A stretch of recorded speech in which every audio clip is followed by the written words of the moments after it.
Thoughts in action में आपका स्वागत है और हमारी आज की मूवी है साल 2022 की क्राइम एक्शन मूवी 1992। तो ये कहानी शुरू होती है साल 1992 के अप्रैल महीने से, जहां हम अमेरिका के लॉस एंजलिस शहर को देखते हैं। और इसी टाइम पे इस शहर के सभी ब्लैक लोग बेहद गुस्से में हैं क्योंकि पुलिस इनके साथ डिस्क्रिमिनेशन कर रही है।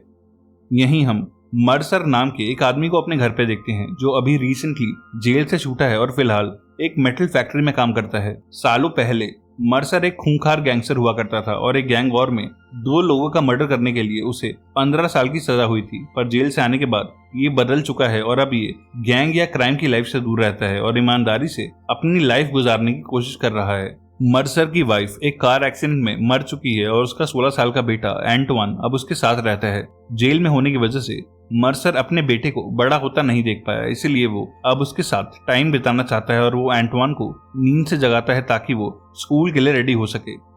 सेम टाइम पे हम शहर के दूसरी तरफ 2 आदमियों को देखते हैं जिनका नाम है रेगिन्स और कोपलैंड, और ये दोनों आर्मी के दिनों से दोस्त हैं और साथ में एक बड़ी रॉबरी प्लान कर रहे हैं। रेगिन्स को एक टिप मिली है जहां से ये लोग करीब $10 मिलियन की एक चोरी करने वाले हैं और वो कोपलैंड से इस काम में हेल्प मांगता है क्योंकि वो उस पर भरोसा करता है। और ये दोनों डिसाइड करते हैं कि इस रॉबरी के बाद ये दोनों क्राइम की लाइफ से रिटायर हो जाएंगे। नेक्स्ट सीन में हम फिर से मर्सर और उसके बेटे एंटवान को घर पे देखते हैं और हमें समझ आता है कि एंटवान अपने फादर को पसंद नहीं करता। मर्सर अपने बेटे के लिए ब्रेकफास्ट बनाता है पर वो उसे खाने में इंटरेस्टेड नहीं होता और तभी वो दोनों न्यूज देखते हैं जिसमें उन्हें पता चलता है कि शहर के सभी ब्लैक मेजॉरिटी एरियाज में प्रोटेस्ट हो रहे हैं क्योंकि रॉडनी किंग नाम के एक ब्लैक आदमी को कुछ व्हाइट पुलिस ऑफिसर्स ने बुरी तरह पीटा है, जिसकी एक वीडियो मीडिया में चलाई जा रही है और इसी की वजह से शहर का माहौल खराब हो सकता है। मर्सर ये न्यूज सुन के डिस्टर्ब होता है पर वो अपने बेटे के बिहेवियर से ज्यादा अपसेट होता है क्योंकि एंटवान उससे ठीक से बात नहीं करता और वो उससे पूछता है कि तुम कभी मुझसे बात क्यों नहीं करते और मैं बस एक अच्छा फादर बनने का ट्राई कर रहा हूँ। एंटवान उससे कहता है कि फादर बनने के लिए तुम लेट हो चुके हो क्योंकि मुझे बचपन में एक फादर की जरूरत थी और जब मेरी माँ की डेथ हुई तब भी मुझे फादर की जरूरत थी, पर वो सारा टाइम तुमने जेल में वेस्ट कर दिया, इसलिए अब अचानक से मेरे फादर बनने की कोशिश मत करो। इन दोनों की बहस हो जाती है और मर्सर उससे सख्ती से कहता है कि इस वक्त बाहर का माहौल खराब है, इसीलिए स्कूल से आने के बाद अपने घर पर ही रहना, और एंटवान गुस्से में अपने स्कूल चला जाता है। उधर हम रेगिन्स को अपने छोटे भाई डेनिस के साथ गाड़ी में देखते हैं जो दोनों अपने फादर से मिलने जाते हैं। इन दोनों के फादर का नाम लॉवेल है और ये एक पुराना क्रिमिनल है जो रॉबरीज के लिए कई बार जेल जा चुका है। और रेगिन्स इससे कहता है कि मैं तुम दोनों को कुछ दिखाना चाहता हूँ और वो इन दोनों को गाड़ी में लेके कहीं जाने लगता है। अपने बेटे के स्कूल जाने के बाद मर्सर भी अपने काम पे जाने लगता है पर वो रास्ते में एक स्टोर पे कुछ सामान खरीदने के लिए रुकता है। तभी उस स्टोर में उसके बेटे की एज के 2 नए गैंगस्टर आते हैं जो स्टोर के ओनर से बदतमीजी करने लगते हैं क्योंकि वो एक एशियन औरत है। और जब मर्सर उन्हें रोकता है तब वो दोनों लड़के उसी की तरफ आ जाते हैं और उनमें से एक लड़का मर्सर के सर पे अपनी पिस्टल लगा देता है। मर्सर पिस्टल या उन लड़कों से जरा भी नहीं डरता और तभी उन लड़कों का गैंग लीडर डेविल वहां आ जाता है जो उस लड़के का कॉलर पकड़ के उसे मर्सर से दूर करता है और उसे थप्पड़ मार के कहता है कि जिस आदमी को तू अभी हथियार दिखा रहा था वो ओजी मर्स है जो लॉस एंजलिस के क्रिप्स गैंग का फाउंडिंग मेंबर है, और अगर मुझे आने में जरा भी देर हो जाती तो अभी तुम दोनों की लाशें जमीन पे पड़ी होती। मर्सर बिना कुछ रिएक्ट करे हुए उस स्टोर से बाहर आ जाता है और डेविल उसके पीछे आता है और पूछता है कि सर आप जेल से बाहर कब आए और अगर आपको कोई जॉब या पैसे चाहिए तो प्लीज मुझे बताना। मर्सर उसे कहता है कि मुझे बाहर आए 6 महीने हो चुके हैं और मेरे पास ऑलरेडी एक जॉब है, इसीलिए मैं गैंग से दूर रहना चाहता हूँ। और डेविल कहता है कि अगर ऐसा है तो हम में से कोई कभी आपके रास्ते में नहीं आएगा, और मर्सर अपनी कार लेके वहां से चला जाता है। इसके बाद हम रेगिन्स को अपने भाई और फादर के साथ देखते हैं जो प्लूटॉन मेटल्स नाम की एक बड़ी सी फैक्ट्री के सामने आता है और उन दोनों से कहता है कि इस फैक्ट्री में लोहे के बड़े और मजबूत सेफ बनाए जाते हैं और इन्हीं में से एक सेफ में टाइटेनियम की ब्रिक्स बंद पड़ी हैं जिनकी कीमत $10 मिलियन के करीब है और हम उसे ही लूटने वाले हैं। रेगिन्स कहता है कि उस बड़े सेफ को सिर्फ 2 चाबियों से खोला जा सकता है जो हमारे पास नहीं है, इसलिए हमें उसे गैस कटर से काटना पड़ेगा, पर उससे पहले हमें सिक्योरिटी रूम का अलार्म बंद करना होगा क्योंकि अलार्म के बजते ही उस सेफ के ऊपर एक मेटल की वॉल गिर जाएगी और सेफ लॉक हो जाएगा। रेगिन्स का फादर लॉवेल कहता है कि तुम्हें ये सब इन्फॉर्मेशन कहाँ से मिली, जिसपे वो बोलता है कि इस फैक्ट्री के अंदर मेरा एक खबरी काम करता है और उसी ने मुझे ये सब बताया है। और लोवेल उससे कहता है कि फैक्ट्री की गेट पे गार्ड्स खड़े हैं और ऊपर कैमरास भी लगे हैं, इसीलिए हमें अंदर घुसने के बारे में कुछ सोचना होगा। और इन तीनों के वहां से जाने के बाद मर्सर वहां आता है, क्योंकि वो इसी मेटल फैक्ट्री में काम करता है और मेन गेट पे एंट्री करवा के वो फैक्ट्री के अंदर आ जाता है। अंदर आने के बाद मर्सर जोसेफ से मिलता है, जो यहाँ की सिक्योरिटी देखता है और कैमरास पर नजर रखता है। और क्योंकि ये दोनों ही ब्लैक होते हैं, इसीलिए ये बाहर चल रहे माहौल के बारे में बातें करने लगते हैं। जोसेफ कहता है कि जिन व्हाइट पुलिस वालों ने रॉडनी किंग को मारा है, अगर कोर्ट ने उन्हें सजा नहीं सुनाई तो जरूर लोग सड़कों पे आ जाएंगे और शहर में दंगे भी हो सकते हैं। और दोनों यही होप करते हैं कि ऐसा कुछ ना हो। जिसके बाद मर्सर अपना काम करने फैक्ट्री की वर्कशॉप में चला जाता है। उधर रेगिन्स अपने भाई डेनिस के साथ टीवी देख रहा होता है जब न्यूज में उसे पता चलता है कि कोर्ट ने रॉडनी किंग को मारने वाले सभी व्हाइट पुलिस वालों को रिहा कर दिया है। और यही न्यूज शहर में हर जगह फैल जाती है, जिससे ब्लैक लोगों में पल रहा गुस्सा बाहर आ जाता है। ब्लैक लोग पुलिस वालों और व्हाइट लोगों के अगेंस्ट नारेबाजी शुरू कर देते हैं और जल्द ही भीड़ पुलिस वालों पर अटैक कर देती है, जिसे कंट्रोल करना मुश्किल होने लगता है। एंटवान भी स्कूल से वापस आके घर पे ये न्यूज देख रहा होता है जब उसे कुछ शोर सुनाई देता है और वो बाहर जाके देखता है कि भीड़ ने सामने वाली दुकानें और लिकर स्टोर लूट लिया है। उधर उस फैक्ट्री में भी मैनेजर सभी वर्कर्स को घर जाने को बोलता है, क्योंकि शहर में हर जगह दंगे हो रहे हैं और वो कुछ सिक्योरिटी वालों को छोड़ के सभी को आज के लिए छुट्टी दे देता है। रेगिन्स का खबरी जो इसी फैक्ट्री में होता है, वो उसे फोन पे बताता है कि आज फैक्ट्री में सिक्योरिटी गार्ड्स कम होंगे और उसे भी ये अपनी रॉबरी के लिए बेस्ट टाइम लगता है, क्योंकि शहर की सारी पुलिस इस वक्त इन दंगों को कंट्रोल करने में बिजी होगी। और वो अपने फ्रेंड कोपलैंड और फादर लोवेल को आज शाम इस रॉबरी के लिए रेडी रहने को बोलता है। वो रेडी होके डेनिस के साथ घर से बाहर आता है और ये दोनों वहां से कोपलैंड के घर उसे लेने जाते हैं। ये देखते हैं कि कोपलैंड की वाइफ प्रेग्नेंट है और उसकी वाइफ रेगिन से कहती है कि शहर का माहौल बेहद खराब है और प्रॉमिस करो कि कोपलैंड को कुछ नहीं होगा। और रेगिन्स कहता है कि वो कोपलैंड को सही सलामत वापस लेके आएगा। नेक्स्ट सीन में हम मर्सर को फैक्ट्री में देखते हैं, जिससे एंटवान की टेंशन हो रही होती है और वो जोसेफ से कहता है कि मेरा घर एक ब्लैक नेबरहुड में है और वहां दंगे होने के सबसे ज्यादा चांसेस हैं, इसलिए वो जोसेफ से पूछता है कि क्या मैं अपने बेटे को यहाँ ला सकता हूँ। जोसेफ कहता है कि सारे वर्कर्स घर जा रहे हैं और फैक्ट्री भी थोड़ी देर में बंद होने वाली है, इसलिए तुम्हारे बेटे के यहाँ रुकने से मुझे कोई प्रॉब्लम नहीं होगी। और मर्सर एंटवान को लाने के लिए वहां से निकलता है। उधर हम रेगिन्स को देखते हैं जो डेनिस और कोपलैंड के साथ अपने फादर लोवेल को लेने आया होता है। वो देखता है कि उसके फादर ने बिना उसे बताए ऑलरेडी 2 आदमियों को इस रॉबरी के लिए ऐड कर लिया है और इनके पास हथियार भी हैं। रेगिन्स कहता है कि मैं नहीं चाहता कि इसमें किसी की जान जाए, पर उसका फादर कहता है कि ये दोनों हमारे सिक्योरिटी के लिए ही हैं। और उसके मना करने के बाद भी उसका फादर उन दोनों आदमियों को इस रॉबरी के लिए साथ ले चलता है। अपने घर के रास्ते में मर्सर देखता है कि हर तरफ दंगे हो रहे हैं और नाराज भीड़ के लोग पुलिस वालों पर अटैक कर रहे हैं और वो काफी मुश्किल से अपने घर तक पहुंचता है। पर अपने घर आके वो देखता है कि एंटवान घर पर नहीं है और वो उसे ढूंढने के लिए बाहर चला जाता है। शाम होने लगती है और फैक्ट्री में जोसेफ कैमरों के मॉनिटर्स के आगे बैठ के थक जाता है, इसलिए वो वॉक करने मॉनिटर रूम से बाहर आता है। सेम टाइम पे रेगिन्स अपने साथियों के साथ उस फैक्ट्री के गेट पे आ जाता है और जब गेट वाला सिक्योरिटी गार्ड उसके पास आता है तब वो उसे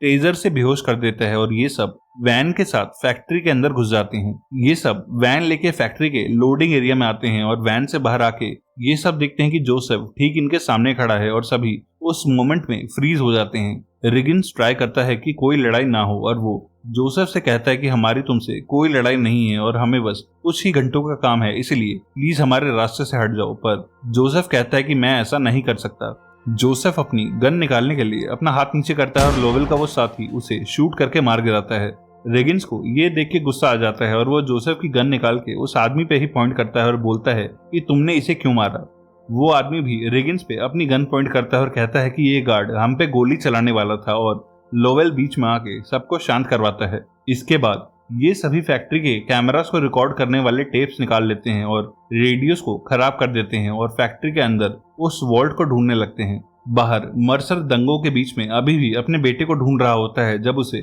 एक गली में डेविल अपने गैंग के साथ नजर आता है और वो उसे एक रिवॉल्वर दे के हेल्प ऑफर करता है, पर मर्सर उसकी कोई भी हेल्प लेने के लिए मना कर देता है। थोड़ी देर बाद मर्सर को एंटवान एक ग्रोसरी स्टोर के बाहर नजर आ जाता है जिसे लोग लूट रहे होते हैं और वो उसे सेफ देख के खुश होता है और उसे अपने साथ फैक्ट्री ले जाने लगता है। उधर फैक्ट्री में रेगिन्स और उसके साथी वॉल्ट को ढूंढ के उसे खोलने के लिए उसमें ड्रिल करने लगते हैं, पर इन्हें नहीं पता होता कि जोसेफ अभी भी जिंदा है और वो क्रॉल करते हुए मॉनिटर रूम तक आ जाता है और वहां लगा अलार्म बजा देता है। अलार्म के बजते ही फैक्ट्री में सायरन की आवाजों के साथ रेड लाइट्स जलने लगती हैं और इनके वॉल्ट को कवर करने के लिए मेटल की दीवारें नीचे आने लगती हैं। रेगिन्स की नजर पास खड़ी फोक लिफ्ट पे पड़ती है जिससे फैक्ट्री में हैवी सामान उठाया जाता है और वो उसमें बैठ के तेजी से वॉल्ट की तरफ आता है ताकि फोक लिफ्ट को बीच में लाके सेफ को लॉक होने से रोका जा सके, पर गलती से फोक लिफ्ट का टायर कोपलैंड के पैर के ऊपर चढ़ जाता है। कोपलैंड दर्द से चिल्लाने लगता है और रेगिन्स फोक लिफ्ट पीछे करने लगता है, पर लोवेल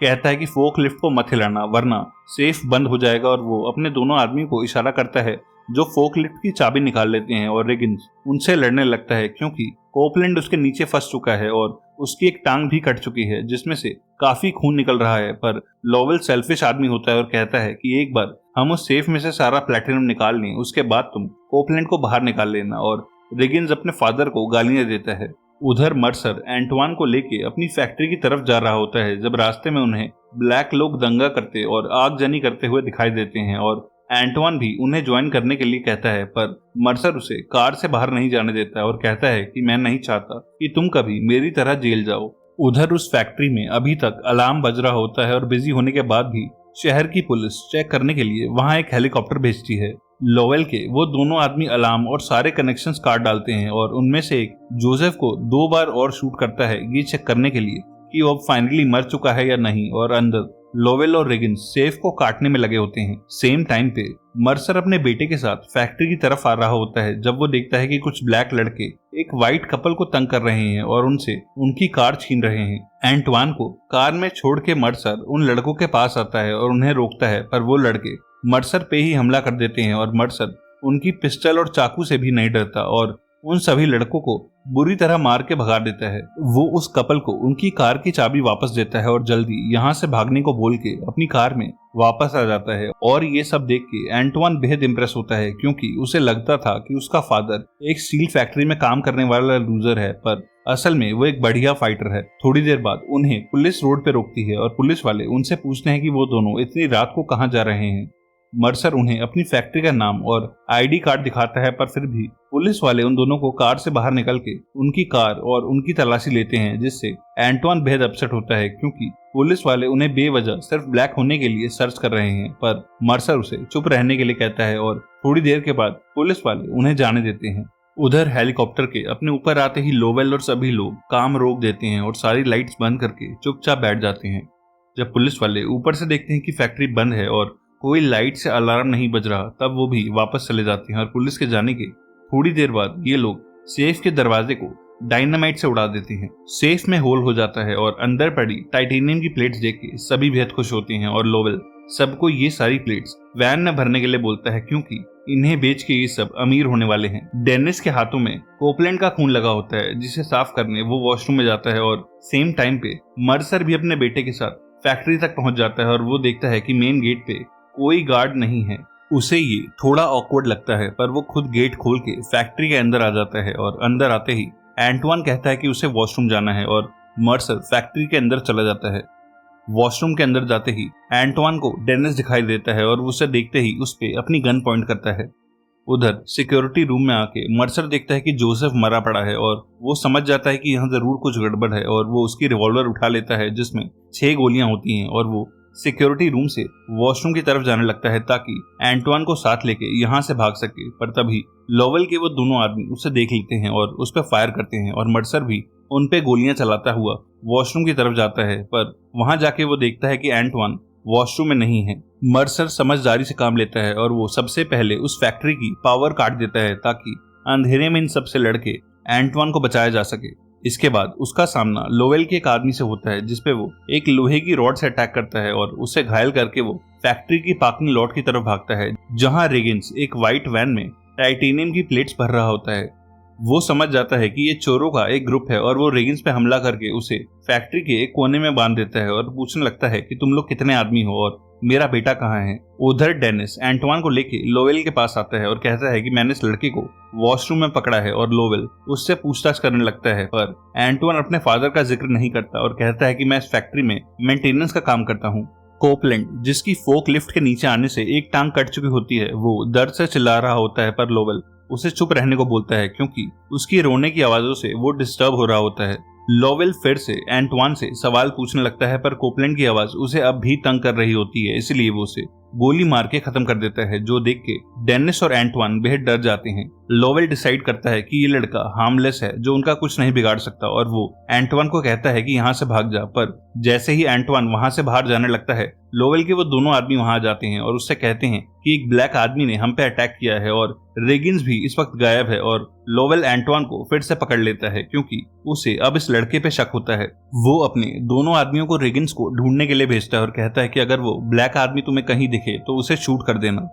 ये दोनों रेगिन्स को हर जगह ढूंढने लगते हैं और अपनी वैन के पास आके देखते हैं कि वैन की चाबी मिसिंग है। मर्सर फैक्ट्री की छत पे जाके पुलिस के हेलीकॉप्टर को सिग्नल करने की कोशिश करता है, पर हेलीकॉप्टर नहीं रुकता और पीछे से लोवेल का एक आदमी उस पर हमला कर देता है और उससे वैन की चाबी मांगने लगता है। इन दोनों की हाथापाई होती है और मर्सर उस आदमी को शूट कर देता है, जो छत से नीचे सबके सामने जाके गिरता है और लोवेल को ये देख के बेहद गुस्सा आता है। मर्सर रेगिन्स के पास वापस आता है और उसे बताता है कि तेरे फादर ने अपने ही ग्रुप के एक रॉबर को मार दिया है और अगर उसने मेरे बेटे को कुछ किया तो मैं तुम सबको जान से मार दूंगा। रेगिन्स को जब ये पता चलता है कि उसके फादर ने कोपलैंड को मार दिया है, तब उसे बेहद गुस्सा आता है क्योंकि कोपलैंड उसका पुराना फ्रेंड था और उसने उसकी वाइफ से प्रॉमिस किया था कि वो उसे सेफली घर वापस लाएगा। लोवेल डेनिस से सारी टाइटेनियम की प्लेट्स वैन में भरवाता है और सेफ के ऊपर से सारे फिंगरप्रिंट साफ करके भागने की तैयारी करने लगता है। वो माइक पे मर्सर से कहता है कि अगर तू अगले 5 मिनट में मेरे सामने मेरे बेटे के साथ लोडिंग एरिया में नहीं आया तो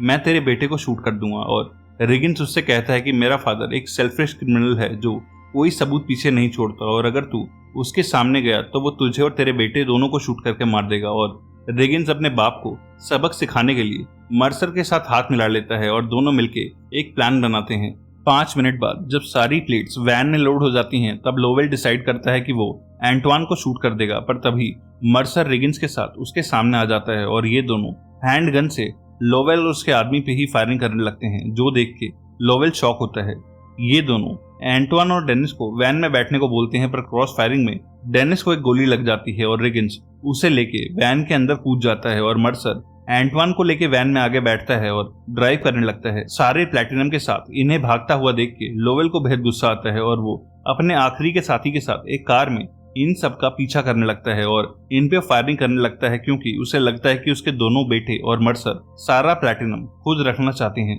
रेगिन्स नोटिस करता है कि डेनिस सांस नहीं ले रहा और उसे अपने फादर पे बेहद गुस्सा आता है क्योंकि उससे अपने बेटों से ज्यादा प्लैटिनम प्यारा है और वो वैन का दरवाजा खोल के लोवेल पे अंधाधुंध गोलियां चलाता है, जिसमें लोवेल का वो साथी मारा जाता है और लोवेल की भी एक गोली रेगिन्स को लग जाती है। मर्सर रेगिन्स को रोकने की कोशिश करता है, पर तभी उनकी वैन के आगे खड़ी एक गाड़ी से उनकी वैन टकरा के पलट जाती है और इस एक्सीडेंट की वजह से सारा प्लैटिनम बाहर रोड पे बिखर जाता है। लोवेल अपनी कार रोक के वैन के पास आता है और डेनिस को मरा हुआ और रेगिन्स को इंजर्ड देख के वो उससे माफी मांगता है और उसे शूट करके मार डालता है। इसके बाद वो मर्सर को मारने उसके भी पास आता है, जो वैन से बाहर निकल रहा होता है, पर एंटवान पीछे से उसे शूट कर देता है और मर्सर की जान बच जाती है। मर्सर उससे हैंडगन ले लेता है और उसे गले मिलने के बाद ये दोनों वो वैन, सारी डेड बॉडीज और सारा टाइटेनियम वहीं छोड़ के एक कार में बैठ के वहां से भाग निकलते हैं और ये मूवी यहीं एंड होती है।